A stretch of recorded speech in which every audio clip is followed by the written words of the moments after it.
परिवारवाद, भ्रष्टाचार और तुष्टीकरण ने यूपी को विकास में पीछे रखा। पहले की सरकारों ने यूपी को बीमारू राज्य बनाया, यहां के नौजवानों से उनका भविष्य छीना। लेकिन आज जब यूपी बदल रहा है, जब यूपी के नौजवान अपना नया भविष्य लिख रहे हैं, तब ये परिवारवादी क्या कर रहे हैं? मैं तो इनकी बातें सुनकर हैरान हूं। कांग्रेस के शाही परिवार के युवराज का कहना है, और चौंक जाएंगे आप, कांग्रेस के युवराज परिवार ने क्या कहा? वो कह रहे हैं, और काशी की धरती पर आके कह रहे हैं, काशी के नौजवान, यूपी के नौजवान नशेड़ी है। ये कैसी भाषा है भाई? मोदी को गाली देते देते तो इन्होंने 2 दशक बिता लिए, लेकिन अब ईश्वर रूपी जनता जनार्दन पर, यूपी के नौजवानों पर ही ये लोग अपनी फ्रस्ट्रेशन निकाल रहे हैं।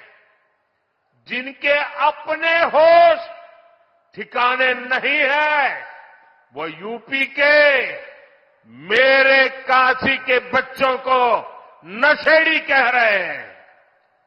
अरे गौर परिवारवादियों, काशी का, यूपी का नौजवान तो विकसित यूपी बनाने में जुटा है, अपना समृद्ध भविष्य लिखने के लिए परिश्रम की पराकाष्ठा कर रहा है।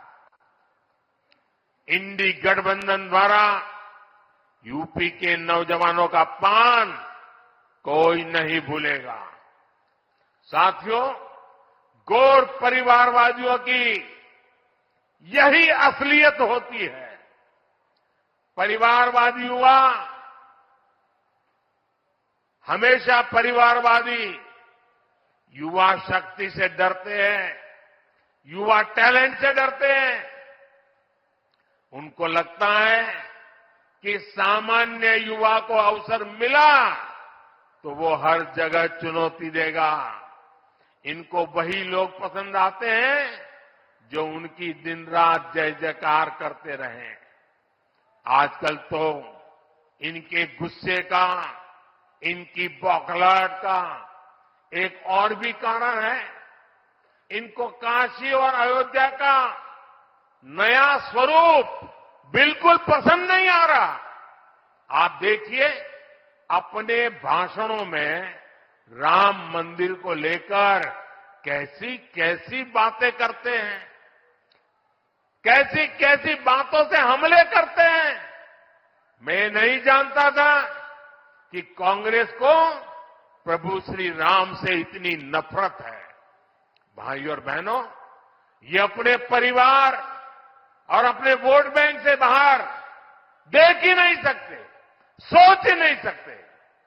तभी तो हर चुनाव के दौरान साथ आते हैं, और जब परिणाम नील बटा सन्नाटा आता है तो ये एक दूसरे को गाली देते हुए अलग हो जाते हैं।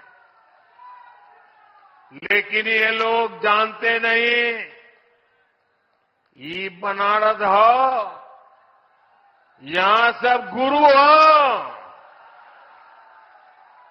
यहां इंडी गठबंधन के पैतरा ना चली।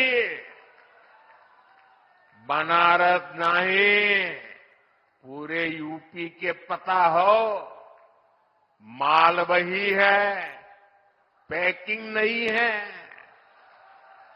इस बार तो इनको जमानत बचाने के लिए ही बहुत संघर्ष करना पड़ेगा।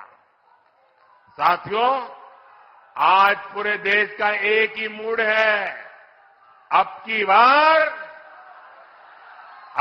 बार मोदी की गारंटी है, हर लाभार्थी को 100% लाभ। मोदी लाभार्थियों के सैचुरेशन की गारंटी दे रहा है। तो यूपी ने भी सारी सीटें मोदी को देने का निर्णय किया है। यानी इस बार यूपी 100% सीटें एनडीए के नाम करने वाला है। भाइयों और बहनों, मोदी का तीसरा कार्यकाल पूरी दुनिया में भारत के सामर्थ्य का सबसे प्रखंड कालखंड होने वाला है, सबसे प्रखर कालखंड होने वाला है। इसमें भारत का आर्थिक, सामाजिक, सामरिक, सांस्कृतिक हर क्षेत्र नई बुलंदी पर होगा। बीते 10 वर्षों में भारत 11वें नंबर से ऊपर उठकर 5वें नंबर की आर्थिक ताकत बना। आने वाले 5 वर्षों में भारत दुनिया की तीसरी सबसे बड़ी आर्थिक महाशक्ति बनेगा।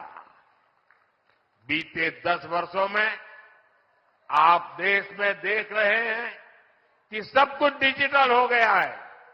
आज आप चारों तरफ 4 लेन, 6 लेन, 8 लेन की चौड़ी चौड़ी सड़कें देख रहे हैं। रेलवे स्टेशनों को आधुनिक होते देख रहे हैं। वंदे भारत, अमृत भारत, नमो भारत ऐसी तेज और आधुनिक ट्रेनें चलती देख रहे हैं। और यही तो नया भारत है। आने वाले 5 वर्षों में ऐसे विकास कार्यों में और तेजी होने वाली है। देश का कायाकल्प होने वाला है। मोदी ने तो गारंटी दी है कि जिस पूर्वी भारत को विकास से वंचित रखा गया, उसको विकसित भारत का ग्रोथ इंजन बनाऊंगा।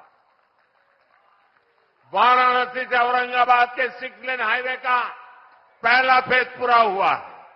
आने वाले 5 वर्ष में ये पूरा होगा तो यूपी और बिहार को बहुत फायदा होगा।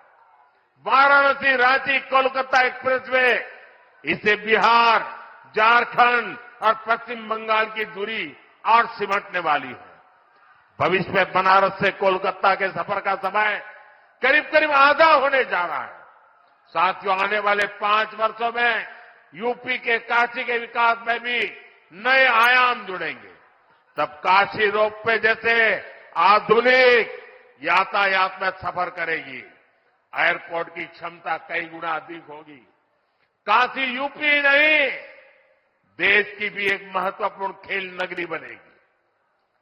आने वाले 5 वर्षों में मेरी काशी, मेड इन इंडिया, आत्मनिर्भर भारत के अभियान को और गति देगी। आने वाले 5 वर्षों में निवेश और नौकरी, कौशल और रोजगार इसका हब के रूप में काशी की भूमिका और सशक्त होगी। आने वाले 5 वर्षों में काशी का national institute of fashion technology परिसर तैयार हो जाएगा। इससे यूपी के नौजवानों के लिए स्किल और रोजगार के अनेक अवसर मिलेंगे। इससे हमारे बुनकर साथियों, हमारे कारीगरों को भी नई टेक्नोलॉजी और नई स्किल देना सरल होगा। साथियों, बीते दशक में काशी को हमने हेल्थ और एजुकेशन के हब के रूप में एक नई पहचान दी है। अब एक नया मेडिकल कॉलेज भी इसमें जुड़ने वाला है। बीएचयू में नेशनल सेंटर ऑफ एजिंग के साथ साथ आज 35 करोड़ रुपए की लागत के कई डायग्नोस्टिक मशीन और उपकरण का भी लोकार्पण किया जा रहा है। इससे सुपर स्पेशलिटी अस्पताल में आने वाले मरीजों का वही परिसर में ही डायग्नोसिस करना आसान हो जाएगा। काशी में अस्पतालों से निकल बायो कचरे को निपटाने के लिए नई सुविधा भी जल्द तैयार होने वाली है। साथियों, काशी के, यूपी के, देश के तेज विकास को हम थमने नहीं देना है। हर काशीवासी को अब जुट जाना है। मोदी की गारंटी पर अगर देश और दुनिया को इतना भरोसा है तो इसके पीछे आपका अपनापन और बाबा का आशीर्वाद है। एक बार फिर आप सबको नए प्रोजेक्ट के लिए बहुत बहुत बधाई। मेरे साथ बोलिए, भारत माता की, भारत माता की, भारत माता की। हर हर महादेव।